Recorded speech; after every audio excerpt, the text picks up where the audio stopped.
আজকে আমি বানাবো গরম গরম সুগন্ধে ভরা একবারে ঘরোয়া মটনের ঝোল।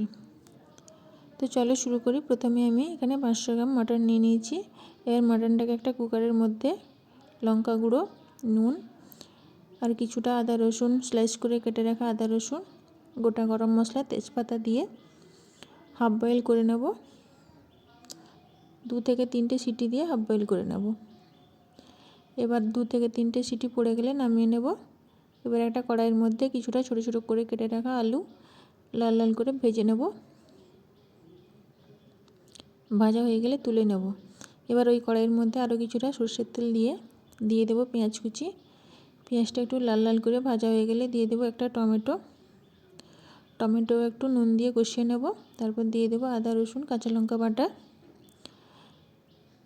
সেটাকে একটু কষিয়ে নিয়ে দিয়ে দেবো একে একে গুঁড়ো মশলা, হলুদ গুঁড়ো, লঙ্কা গুঁড়ো, জিরে ধনে গুঁড়ো দিয়ে আরও 2 থেকে 3 মিনিট কষিয়ে নিয়ে দিয়ে দেবো ওই হাফ বয়েল করে রাখা মটনটা। তার সঙ্গে ওই ভেজে রাখা আলুগুলোও দিয়ে ওই হাফ বয়েল করার সময় যে জলটা বেরিয়েছিল ওই জলটা একটু একটু করে দিয়ে কষিয়ে নেব। তারপর ঢাকা দিয়ে দেবো। ঢাকাটা খুলে বাকি যে জলটা ছিল ওই জলটাও দিয়ে দেবো। তারপর মিডিয়াম আঁচে রান্না করব যাতে জলটা শুকিয়ে যায়। এরপর আবারও ঢাকা দিয়ে দেবো। ঢাকা খুলে পরিমাণ মতো জল দিয়ে দেবো। জল দিয়ে 10 থেকে 15 মিনিট মিডিয়াম আঁচে রান্না করব। রান্না হয়ে গেলে শেষে 1 চামচ গরম মশলা আর ধনেপাতা কুচি দিয়ে নামিয়ে গরম গরম ভাতের সঙ্গে পরিবেশন করব। তো এই ছিল আমার আজকের রেসিপি।